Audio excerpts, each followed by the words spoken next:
All right, folks, we are back, refreshed, rejuvenated, and ready to talk Mopars. Welcome to episode number 72. This is the first episode of the 3-episode drop that I told you was coming to help bring you up to speed with what's happening in my Mopar world.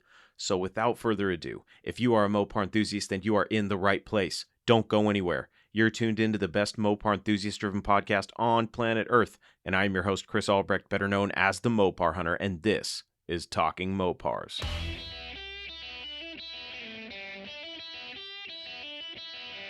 You're listening to Talking Mopars with the Mopar Hunter, your direct connection to all things Mopar.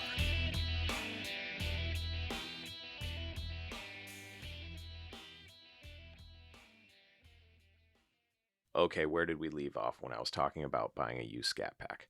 I think I was just shown the dealer's initial offer, which of course was insane, but because they like to peel you off the ceiling, there was always room for negotiation. As a well-informed buyer, you need to know your numbers before you even step onto that dealer lot. You should know how much your trade is worth. You should also decide what you're willing to accept for your trade. You need to know the typical retail values of the vehicles you're interested in, and ideally, you will already have decided how much you are willing to spend, either monthly or how much you're comfortable paying out the door. I like to figure out where I need to be as far as the out the door price. And that term out the door basically means the price you will pay when everything is said and done and you're walking out or driving away in your new car.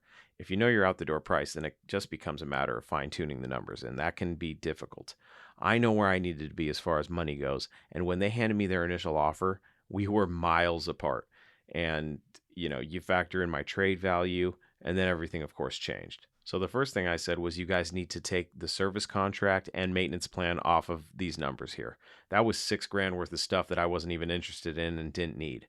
And it's always good to get a service contract with used vehicles, but don't be fooled. They are always ridiculously marked up, and there is typically a lot of negotiation room with that number. The same goes for gap insurance, which they also had factored into the numbers. And that is also negotiable. And sometimes if you're financing, your bank can even give you a better deal. Like mine was willing to give me gap insurance for $500.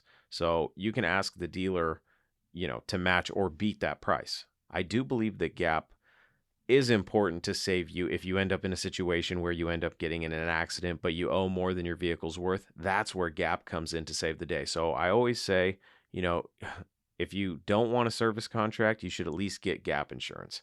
But as far as the service contract goes, they're also really negotiable. So be sure to have them work with you on that.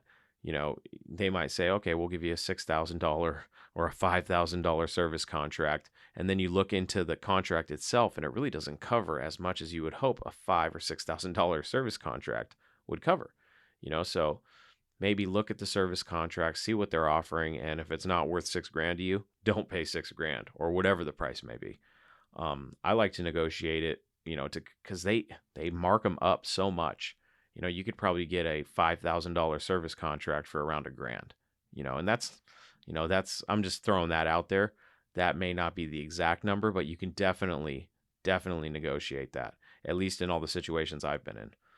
The most important number in all this isn't your trade-in value at all, and it actually isn't even your down payment. The most important number here is the out-the-door price, because once you know that, the math on everything else becomes clear once you also establish what your interest rate is and the term of your loan if you are financing. So you get all those numbers and okay, this is how much I'm paying out the door. This is what my monthly payment is for how long, So personally, I also think it's much easier just to get pre-approved from your bank or whatever bank you choose. That way you already know what your all-in costs can be, and anything less than what you're approved for can be considered a win.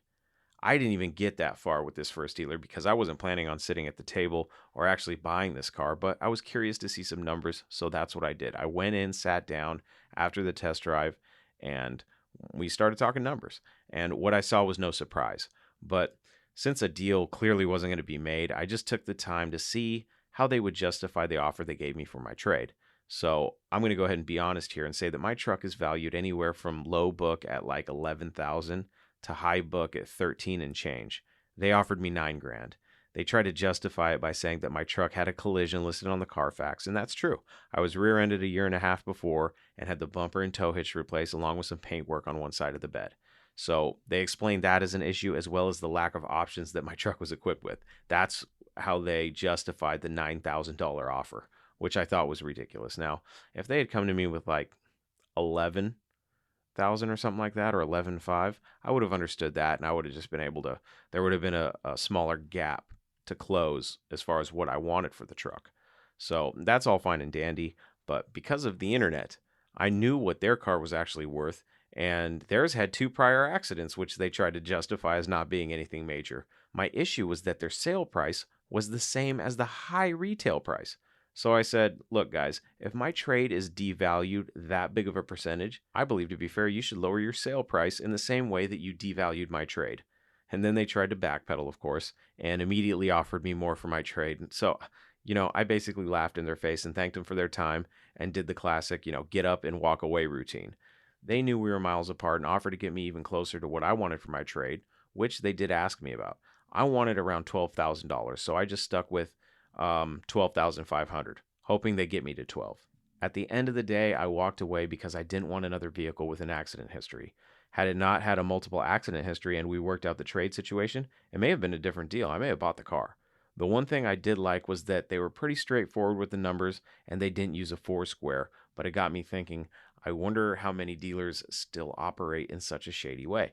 I feel that some of the tactics that were used when devaluing my trade, but them also being unwilling to devalue theirs on the same basis and trying to squeeze me for more info to use against me later, and the low ball on my trade, then the immediate increase in trade offer, I just feel like that's shady. And I feel like in today's day and age, the BS sales tactics of the past when buying cars should be just that, a thing of the past. But, I have to quickly remember that there's a sucker born every minute, and a lot of them have to buy cars. But I'm not going to be one of those now, especially since I'm onto their games. Now that I'm older and I've done a few car deals and, I know people in the business, it's easier for me to see, through their BS. But after driving a Scat Pack Charger, I realized that it would definitely be the perfect compromise between a family car and a fun performance car. So I set out to find one. And I actually considered a few of them. After the white one with the accidents, I found one that actually fit my needs and even had a pre-approval from the bank that I chose. The numbers worked out, and I walked into the dealership expecting to start signing paperwork after I do the normal test drive, just to be sure the car wasn't going to fall apart on me as soon as I leave the lot. The car was cool. It was a black 2019 Dodge Charger Scat Pack, and it had the brass monkey package on it. Had the nice wheels. So it was black with like the bronze wheels, and it had every option that I wanted with the exception of the premium leather and suede combo interior. But I was willing to live with that because I had some money to play with, and I was like, I'll just, have a custom interior put in if I really want it that bad. So everything else was good. And the backstory is that I actually worked on the negotiation for this car for a few days with the salesperson via phone and text message. I finally got the numbers I was comfortable with, but there was a red flag that I should have recognized as a shady practice of a dealer that I just should have walked away from. And one reason why I negotiated over the phone was because I knew my wife would want to drive down to the dealership because she was also a co-signer for my loan. And the dealer was an hour away, and we would have to bring our daughter with us, who's a year and a half old. So you can imagine sitting in a dealership with a year and a half year old, for hours upon hours. That would have been a nightmare. And I'm sure some of you parents out there will feel the same way as we did. We didn't want to be stuck in a dealership with a young child who was going to get bored and crankly so quick. So the thing that threw the red flag into the air for me was the way the final round of negotiation went. I told them how much they needed to come down for me to come down and buy the car. And here's what they did. Instead of just giving me a discount on the sale price or more for my trade, they started spreading the money over a bunch of different things. A little off the price of the car, a little more money on my trade, a little less for gap insurance, etc.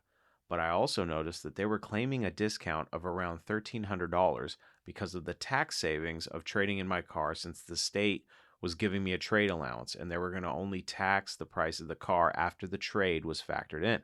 To me, that money was neither here nor there because it really didn't change anything as far as the numbers on the paper went. That trade allowance would happen no matter what, and they were actually presenting it as a discount on the car that they gave. That was red flag number one. And yes, it gets better. Thinking that this was going to be the easiest car deal in the world, since everything was already negotiated and I had a pre-approval from my bank, you know, and it was more than I had to worry about spending on this particular car. I loaded up the wife and kid and took the hour drive down to the dealership.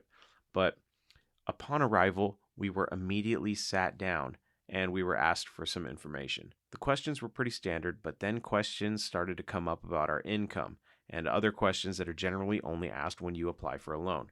And my spidey sense kicked in, and I asked the salesperson if they were running our credit because I didn't want that done unnecessarily since we had already, arranged a loan and we already had it ready to go. We just needed to do the paperwork.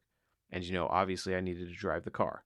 The salesperson assured me that the questions were asked of every customer and they were really standard, insinuating that no credit check would happen. That was the second red flag.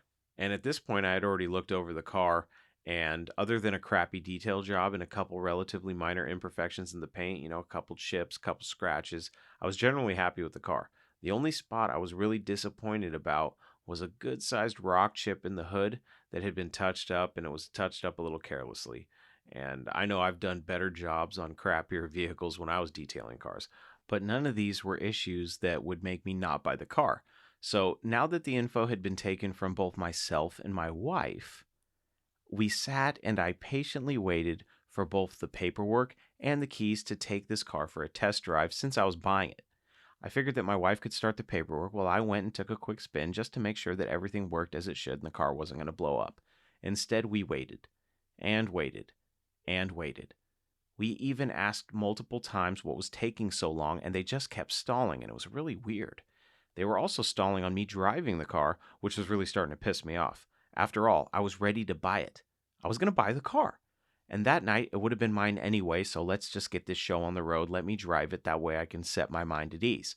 But their excuse was that it was a little bit of a hassle to get it out of the showroom since that's where the car was. That was suspicious to me, but they definitely sensed my wife and I both starting to get very impatient, and they finally took a few minutes to pull the car out of the showroom so I could actually drive the damn thing.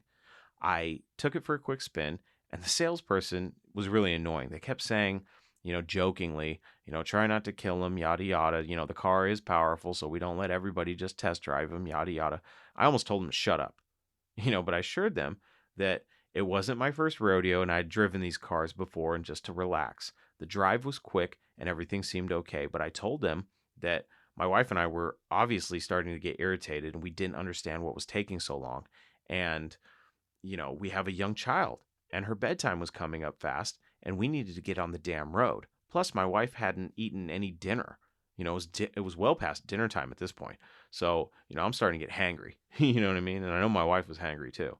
But we get back to the dealership and there is still more waiting. And it's just blowing my mind.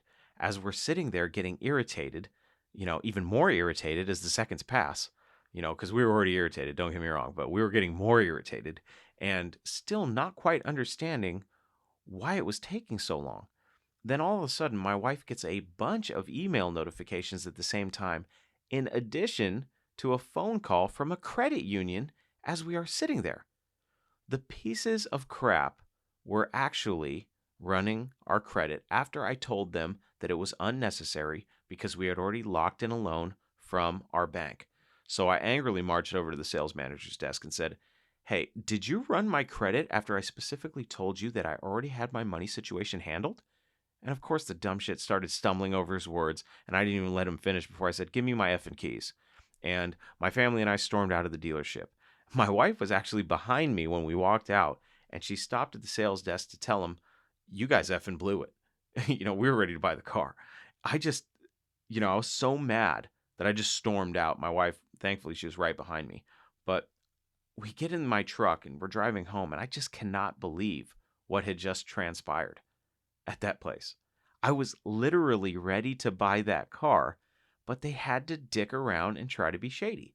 See, what those pieces of trash were doing was they were running my credit in hopes that they could get a bank to beat the interest rate that I had already locked in from my bank so that they could pad it with a couple percentage points. Well, it basically, yeah, I'm sorry. Thinking about this is starting to piss me off all over again. But what they want to do is, like, say you go in and you get your credit ran. and they go through like a credit union direct lending or something like that. They have a bunch of different banks that offer them, that give a bunch of offers. And sometimes people get more than one offer. And if they see, like, say they're looking at three different percentage rates, they're looking at one for 6%, one for 4%, and one for, 3%. They're going to go, okay, let's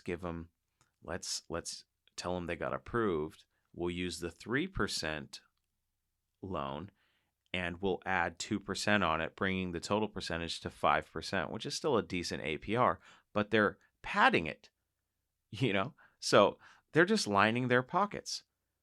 The issue that I really had with this dealership was that I told them not to. I was perfectly comfortable with my percentage rate because I was comfortable with the bank because I've done deals with them in the past and I already had a current car loan through them. So I didn't want to get hassled and deal with the BS of running my credit again, which is why I got pre approved in the first place to avoid all this, hassle. They were just being greedy and once again trying to present themselves as the good guy trying to get me a good deal and a better percentage rate. What a crock of what. The interest rate tactic that these dealerships, not all dealerships do it, but most do. I shouldn't say most do, but there are dealerships out there that do this interest rate tactic and it makes me sick. The funny thing is how many people, and it's not even funny. I shouldn't even say that. The horrible part is that there are people that still fall for this. And did you know that you can even ask the dealership how much of a cut they are taking on the interest rate and they have to tell you? I bet this happens all the time. I bet people get screwed all the time. They get you a loan and then they get you a great interest rate and add a couple percentage points to pad their wallets. And then they pass that cost on to you. So if you do get financing through the dealership, it would be a smart idea to tell them that you want the sales manager to actually show you the approval from the bank just to make sure they're not padding it a little bit. I believe that you can request that and they have to show you. So we left that dealership with no Scat Pack and a horrible experience. And thankfully, I had another car on my list. And it wasn't a Scat Pack, but it was a Charger with the Daytona package. And the next day, I was so mad about, the experience that I had. I was like, I'm going to go look at this other one. So I set out to drive an hour in the other direction. This time I'm going an hour north to see if this other dealership could give me a deal and hopefully be a better experience than the last dealership. What was funny was that when I got to the dealer, I saw the Daytona, and next to it was the white Charger that I had test drove at the other dealership. The first Charger I looked at. The dealerships are part of the same family of dealers, so while I was surprised to see the car again, and I thought it was funny that it was sitting next to the car I was about to test drive and try to buy, I wasn't too shocked. I ended up driving the Daytona too and actually sitting down and trying to work a deal, knowing all my numbers from the other deal and already, having the pre-approval, so I knew how much that was for, and I knew how much I was willing to buy the car for, and I knew what I wanted for my trade. But, that's, being an informed buyer. You know where you need to be in order to make this car deal happen. And, you know, in the end, after less than an hour of negotiation, we were only $1,500 apart, from what I wanted for my trade. Basically, that was the only issue I had. They didn't want to budge on the price of their car because they said that was their sales price and they couldn't go any lower. Okay, I don't care. If that's the case, then I'm not going to budge on what I want for my trade. If you're not budging on your sales price, then I'm not budging on what I want for my trade. And what I wanted at that point was $12,500. That's how much I wanted for my trade. Again, I ended up walking out on that deal as well because I knew exactly where I wanted to be and they weren't willing to come up. So it is what it is. After that situation, there were a couple of other Chargers that I just didn't get around to seeing or working a deal on because after the experiences that I already had, I was kind of over it. I was kind of over the idea of buying a Charger and I just didn't want to deal with the hassle because, first of all, there weren't that many to choose from in the area. So, I kept finding myself having to, settle for certain things. And I just, at this point, it's like, if I'm going to be spending all this money, I might as well get exactly what I want. So, I started thinking about it and I was like, you know what? Maybe I could just order a Charger. You know what I mean? I was like, if I'm going to be spending this much money, I might as well get the exact one I want. So I actually went to a dealership and wrote up a purchase order for a car that I was going to order from the factory. And once again, had all the numbers, and I knew exactly where I needed to be. And I told them that. I was pretty transparent with this one. I told them exactly where I needed to be as far as numbers. And I gave the order to the guy who handles that. And he said, "Oh, yeah, I think we can make this happen." And I was like, "Okay, cool. I'm not going to wait around to find out. So why don't you give me a call when you figure out what we need to do?" And I told them, I have a bunch of cash. So I got money down. If the gap is big, I can close that gap. Because at this point, I was like, all right, if I'm going to order one, I know that I'm going to be paying, and it's brand new. So hopefully I can get some rebates and all that good stuff. And I was even prepared to run my credit just to see if I could get a loan through Chrysler Capital, which is um, their own in-house financing. Basically, it's the um, manufacturer's financing. Because I heard you can get really good percentage rates on new cars, but I uh, I opted for a pretty bare bones wide body Scat Pack with a leather and suede interior and a sunroof. Those were pretty much the only options. So I had the Plus package and a sunroof. Everything else was as standard as I could get. But for whatever reason, like I said, I gave them the order form, told them where I needed to be financially, and they told me it shouldn't be a problem. And I said, call me, and they didn't. They never called me, and it was only $1,000 deposit to get a car ordered. So I was like, if it's going to be a brand new car and exactly what I want, I have no problems giving you $1,000. And if we're a little bit, like I said, a little bit far apart, I have cash. I can close that gap a little bit easier. But they eventually called me back, like a week later. And when I expressed my disappointment in the fact that they never called me later that day because I was ready to order a car, um, you know, I said they could make it up to me just by simply giving me the info that I asked for. I said, hey, it's been a while since I talked to you guys and I was expecting a phone call. I never got it, but hey, I'm still interested in ordering a car. Let me know what the numbers are.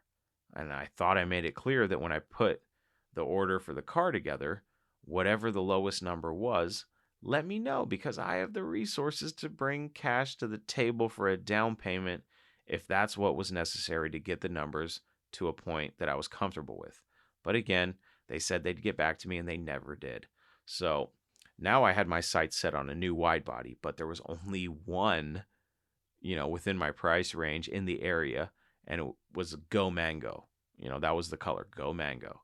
I saw it online and it had a nice rebate and a nice sales price that put it right in my price range. So I actually took my family to go see it because it was really local.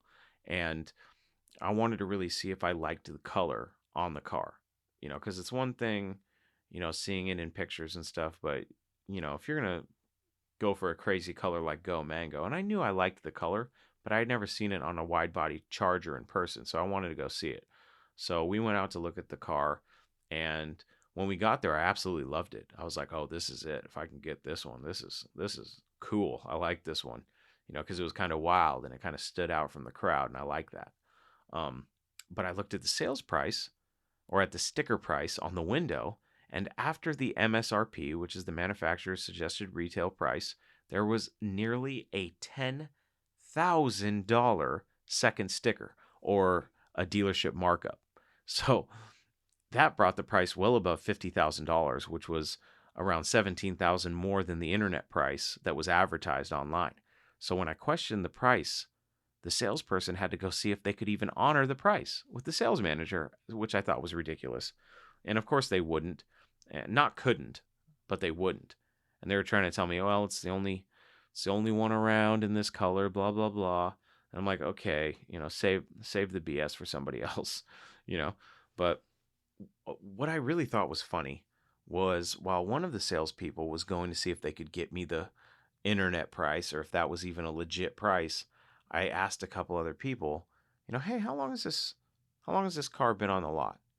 And I thought it was funny that I got two different answers and both of them were lies because what they didn't know is that I have resources available where I can find out how long a car has been on the lot and I can even see the prices as they're being adjusted. So if a car comes on the lot and they put it at say 45,000, I can see if they raised or lowered the price and how long they've had it and when they raised or lowered the price.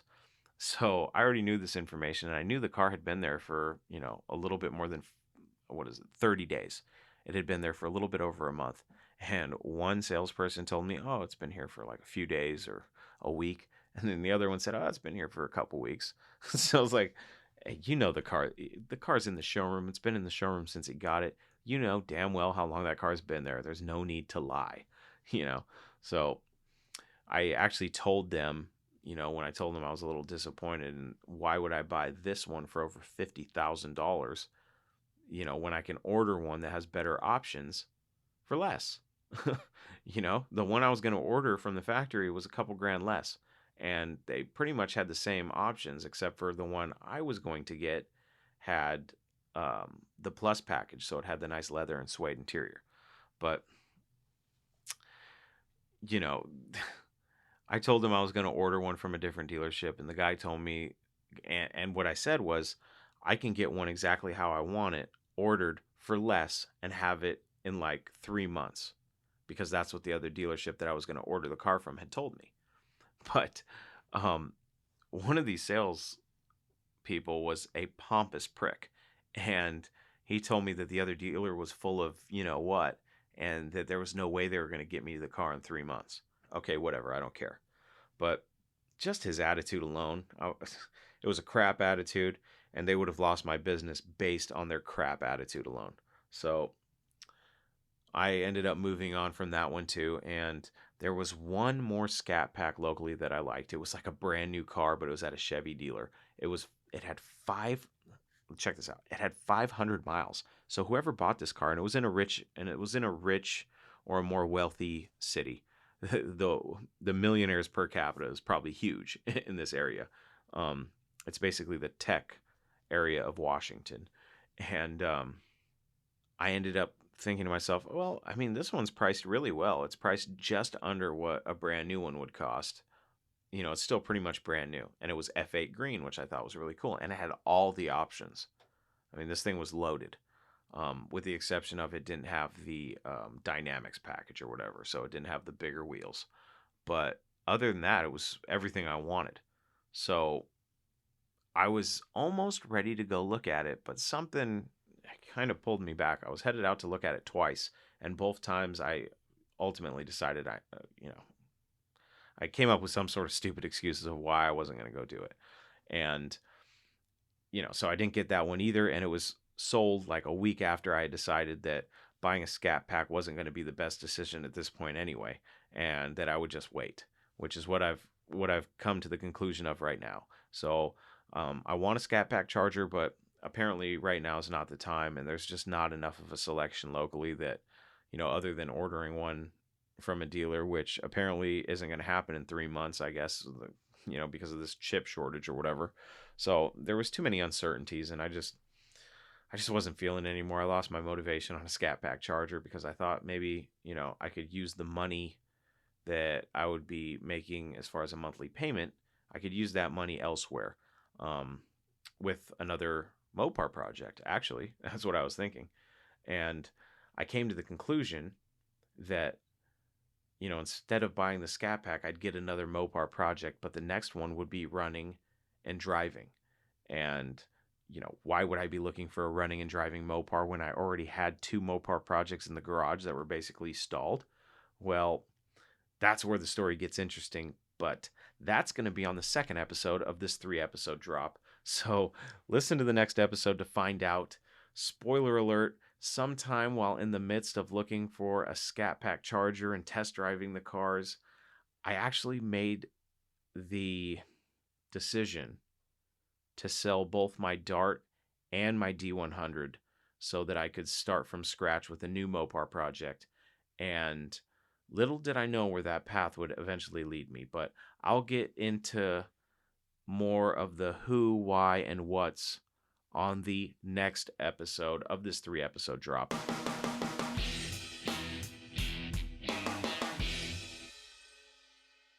That's it, my friends. Another episode of Talking Mopars is in the books. For more information about this podcast and to find all the merch that you can order to help support the show, please visit talkingmopars.com.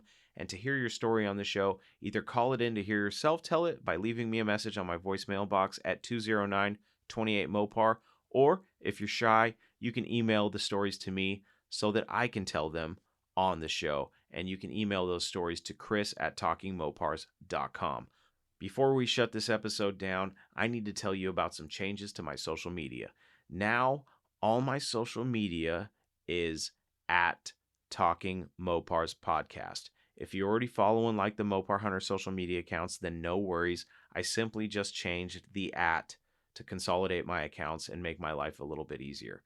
So, to sum it all up, soon at Talking Mopars will be gone, and the only social media accounts that I will have on Facebook and Instagram will be at Talking Mopars Podcast. Thanks for joining me on this first episode of the 3-episode drop. Once these are done, we'll get back to the show's regular format, and we're going to be having more Direct Connections episodes and more live streams. So, stay tuned. I am your host, Chris Albrecht, and that was Talking Mopars.